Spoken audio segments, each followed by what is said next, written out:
Welcome back to the channel, and I hope you all are having a great day. So today I want to talk about Andrew Yang. As many of us are now aware, he has left the Democratic Party, right? Um, so Andrew Yang now moved to the independent camp, right? And be his focus now is now. I agree with Andrew Yang on this. The Democrats have been, in many ways, one of the worst areas for Andrew Yang. Now, we understand in politics that, um, you know, we seem to have this bicameral government where there's this dominancy between the Republicans and the Democrats.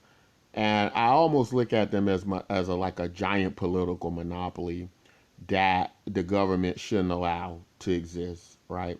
I almost look at it like we should have a minimum of maybe like five parties um, that are dominant like that, and that shouldn't be. We shouldn't be. And I know that's complicated, but um, sorry guys for the interruptions. I wish I could turn off my notifications. Okay, I think that should have got it. Around here, we're raw and uncut. There are no retakes here. There are no edits here. So, yeah, as I was saying, Andrew Yang is now focused on the Ford Party, and that was a lot of his campaign theme in the following election. That what Andrew wanted to do was he wanted to not really look left or right, but only forward, right? But we know politics doesn't quite work that way. We know that we have this monopoly. You either got to be a Democrat or a Republican, or you're not going to get enough support. Even if you do win, you're not going to get enough support when you get to the White House, when you get to political office you're after, unless you got friends in D.C. So there are a lot of things that Andrew Yang probably already knew, but went ahead and experienced along the way. A lot of problems and walls that were going to be a big issue. But I kind of deep down feel like Andrew Yang didn't think he would really win this election, but was paving the way for this new party that is going to have a large impact on American politics. And there are going to be many political candidates that I believe are going to come out of the Ford Party that are going to take key positions. And this is very smart because it's kind of similar to like what the Tea Party did, right? And then you start to get all these people who are going to be supporting universal basic income. And Andrew's smart enough to know that going forward into this technological future, that they're going to see these big uh, issues with technology that are going to affect the jobs of Americans, and those are one of the most important issues. And they're going to have a solution for that. And the Ford Party is going to have all the solutions for that. And they're going to be many skilled politicians. Unfortunately, Andrew Yang was not a politician, right? He was a businessman. So, um, there even when he would take the stage, although his message was a very important one, and it's one a lot of people start to get behind. Being being able to attract people to your personality, and having that electrifying effect on people, and being able to resonate with people. This isn't something Andrew Yang ever was his area, right? Uh, Creating systems, I think, is what Andrew Yang's talents are. So there are certain personalities that can pick up his mantle, and he kind of be like the man behind the scenes, or he can kind of be on like the cabinets and boards and so on and so forth. But I really don't think him being the front man in the political system. I was always concerned about that, even when I would analyze some of his debates. The effectiveness of him in debates were always problematic, and that is because many Americans, when you're looking at the average person through in a political lens, the average person is thinking on a very average level. Like, I got a problem and I just need it solved, right? And whoever can identify with them better, that could tap into their emotions the proper way, those are the people who are usually going to be the candidates they choose. And Andrew Yang just wasn't his strong suit, right? Andrew was not a very emotional candidate. He's a very calculated math-like candidate, which is what we need.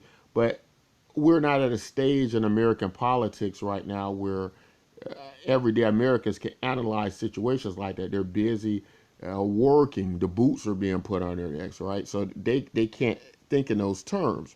So Andrew Yang's going to need other candidates in the Ford party that I think will be able to take his message and present it to the Americans. And I think Andrew Yang's going to need to be on the trail with them and be very instrumental with them. But I think as far as politics for him directly, I think he needs to take a back seat to that. So I agree with his position. Get out of the Democrats, get away from the Republicans, focus on your own political party, and focus on a personality that resonates with the American people.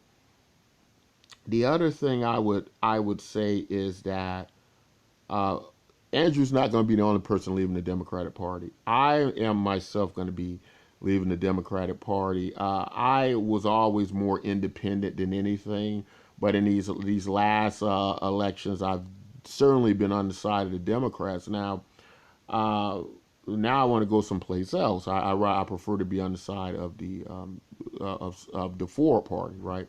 So I'll be joining them with Andrew Yang. Now, um, the part of the problem in the past has been we never had a serious platform for universal basic income. Up until now, Andrew Yang has been the only to be even taken serious candidate on universal basic income.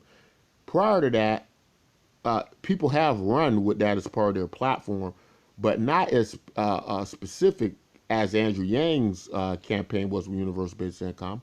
So there's been several candidates have had it up there enough for you to see it, but these parties generally and movements generally go over the head of the American people. One big party that was pushing universal basic income was the Transhumanist Party. Now, people hear that idea of transhumanism, they freak out, right? It seems like some out of Terminator or some weird cult. And to make matters worse, the guy running for president of the Transhumanist Party, he had a strange name like Zoltan, and he almost seemed like an alien or something, or something. And that just, that is gonna be hard to take that serious, right?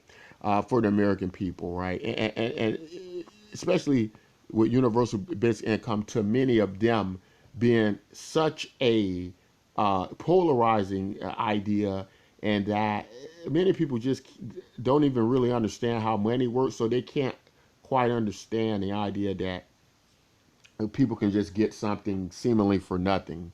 And these are the complexities of economics. And as we move forward and our monetary system evolves, ideas like cryptocurrency, where we can just create this money and people can receive economic prosperity from it seemingly out of nowhere.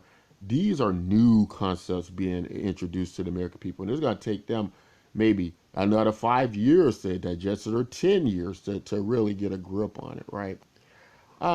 That said, I also want to just move into with Andrew Yang. If you're a Yang Gang supporter like myself, if you're probably going to be entering into the Ford Party, make sure you tag Andrew. Make sure you let Andrew Yang know that, uh, you know, that I think a very, or give him this video. But I think a very important thing for Andrew to understand is going to be too as well, that a lot of his more impactful ideas now are going to exist in areas of blockchain technology and cryptocurrency. Instead of the American people going and trying to get money from the government directly, going through all these political parties, fighting, we have so much power with ourselves now through technology.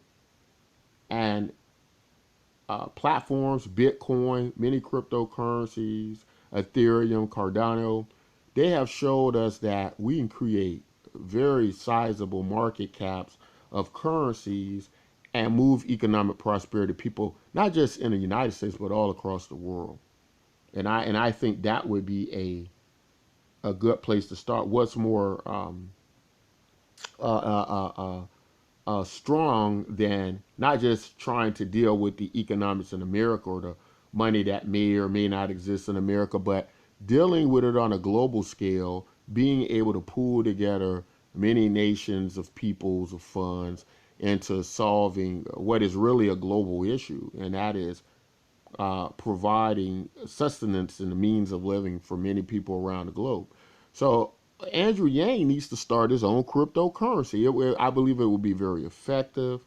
Um, I would believe it will be easy for him to keep up with legal compliance on it because I believe from Silicon Valley and many those who favor him in the tech industry, they will put up the money for him to meet every security concern with the U.S. government, with the SEC. Um, and this could work more like a foundation or charity. We're using the cryptocurrency to give out the universal basic income, like projects I'm involved in, and with many other projects that are doing universal basic income through the blockchain. With his name and with his fame and with his support, this is something I'm shocked Andrew Yang hasn't thought about yet, right? This is some, but I imagine the reason he hasn't done it is because we got to remember cryptocurrency is still in itself to many Americans teetering on the line of what some might be calling illegal or scammy like, and you certainly want to get educated about them. You certainly want to know the law about them. You certainly want to understand how they work. But I think that's been um, um, no doubt that narrative has been shown to be a bunk, in that people are using cryptocurrencies, legally all throughout the country, right? There are companies everywhere. It's on many national exchanges. So cryptocurrency isn't a scam. There are scam artists that are in cryptocurrency, right? But that you can't throw the baby out with the bathwater just because there have been successful big scams. There have been all successful big scams use the U.S. dollar, but the U.S. dollar is not considered a scam in itself just because players use scams that involve the U.S. dollar. So that's how we should think about that. Now, the BitcoinMYK.com Universal Basic Income uh, uses ideas like Andrew proposed. It uses social media, the oil of the 21st century, to create its value and give it back to the people who use the system, right? And they're able to get this universal basic income every month. Now, what is needed to happen is we're going to certainly need for people to participate. The more people come into the network, the more valuable it becomes. The more everybody's able to collect more universal basic income value-wise, right? So we need people coming in, joining. It's absolutely free. It doesn't cost you a dime, right? And that's all you need to be worried about. And you will see that the money is real and that you can move it, right? Now, the significance of the money and how much it is going to depend a great deal on how many people come in and start to actually use this as a daily currency. But someone like Andrew Yang would have no problem with this, right? He would do this effectively. He would have an effective cryptocurrency. So I would get behind him to either create one or endorse the best of them, right? And work hand in hand. And they need to listen to him as well for him to implant some of his ideas and strategies into it, because a lot of the universal basic income projects and programs that exist on the blockchain do so from a very capitalistic business model that doesn't work well with it. And so it needs to be many changes to it. I think our project does a great job of it. We're going to leave a link for it in the description so you can get your free basic income coming through every month for it. But tell all your friends about it. It has a referral program. Get involved. Tell Andrew Yang about it if he doesn't want to do his own cryptocurrency. And at the end of the day, as Americans, it's our responsibility to know our politics, know the laws of our land, be participatory in it, and not just talk about what needs to happen. It's going to take us.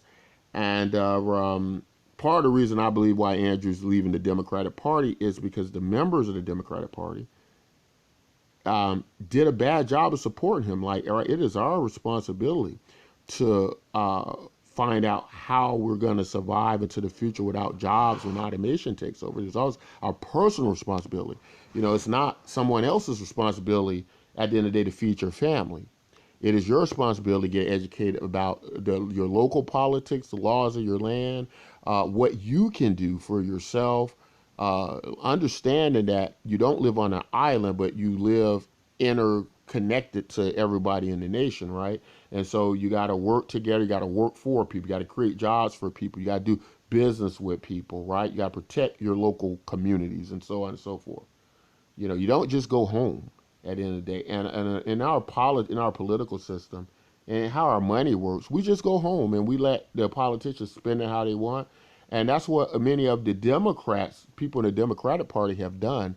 They didn't vote for Andrew Yang. They didn't support Andrew Yang. They supported candidates who are going to spend their money like it's theirs, how they want, and not get things done for them that need to be done. It is your personal responsibility. Let me give you an example. So a lot of Democrats who didn't support Andrew, every Democrat should have supported Andrew Yang. So if you're one of those Democrats who didn't do it, you need to do a lot of self-exploration, because we've supported politicians who have over the last 20 years spend over $300 million per day, trillions upon trillions of dollars over the last 20 years on a war in Afghanistan, in Iraq, that has benefited us absolutely nothing. We saw how they had to withdraw out of Afghanistan. We got absolutely nothing. Show us what we got from that. We didn't even get any more safety, right? The nations, other terrorist nations are still all over the globe. We can't do anything about. You know what I mean? There, we got absolutely nothing. And these are the same people who go around talking about, oh, we can't afford universal basic income, but they were okay with vote for people who are willing to do those kind of things, right? You see how it doesn't make sense, how we come up with this stuff? But I want to reiterate this, that if you don't do anything, nothing will get done. And there are so many things you can do. One thing you could do if you don't know what to do is watch this channel. Interact with us. Ask questions about what you can do. Ask questions about how our basic income works and why it works. Ask the question why you're not part of it, and you should be, right? Because this is all your responsibility, right? It's not those people in DC's. They go there ideally to support your ideas and represent you. But that doesn't mean that your job is done. It's the same way, just like if you go to a doctor. When you go to a doctor, your job is to tell him your aches and pains, right? It's not for him to figure out what's wrong with you. You work with your doctor, right? And that's how we have to work with our politicians in the government. We can't just say, oh, it's them and we're over here. No, they're supposed to be representing us. We have to keep them in check, right? So if you're not doing anything like that, if you think you're powerless, these are all mistakes that are going to need to be corrected, right? And so let us help you do that on this channel. We're going to leave again in our description how you can get our basic income. And hopefully people like Andrew Yang, who has so much media reach, will use these type tactics to, to what I can see now, it will be most effective for him, because he lost the presidential race. He lost the mayoral race. And so he cannot be any good to us in politics, right? If he can't win these elections. I like Andrew, but you're not winning the elections. And that means we need another candidate who supports you, who can connect with the people a little bit better. Where you are good at is you're fantastic on social media. And so you need to be the one creating the social media sites that are going to create the oil of the 21st century through our data. You need to be the one creating the Facebooks as a businessman that are going to give the value and those trillions of dollars back to the people. You need to be that. You would be more effective in that, right? Because the politics for most people are just a little bit too much. They don't understand it. They're concerned about it. And so this is how we get there, with cryptocurrency leading the way, with your media presently leading the way. And that's what we need to do without delay. But again, link in the description. You get started with Bitcoin MYK. That's all I want to say in this video. If you like content like this, don't forget to like, subscribe. And until next time, as always, take care of yourselves and each other.